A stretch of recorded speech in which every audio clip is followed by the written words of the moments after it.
Every simulation center today needs a Pyxis. That's one example of the technology that's needed to prepare our nurses, not only for today, but for tomorrow.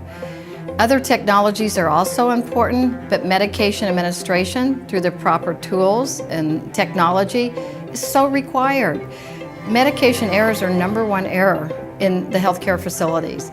And if we don't train, educate our nursing students in proper manner, of course there's going to be more errors. So that is so important. The National Academy of Sciences, along with Robert Wood Johnson, rolled out a report for nursing 2020 to 2030.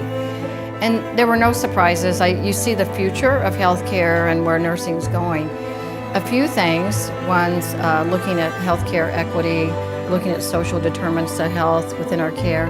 But another big one was the use of technologies and how we have to bring the use of technologies, proper technologies, within to our educational sectors and prepare our nurses adequately. Whatever we have in our lab and our simulation space should replicate what's over in real practice. And sometimes that's not done. Students can't any longer use medication carts or drawers and try to be giving meds. That's just not what they see in practice. So the use of such as Pyxis, that's so important today to hone in on the medication administration skill. That is an important skill because of all the errors that are happening. So when we were expanding our simulation footprint and building a new OSCE lab, we went with Medical Shipment because they are very comprehensive. So when we purchased the Pyxis, we have to also consider how it's installed. And I must say, using Medical Shipment, that was seamless.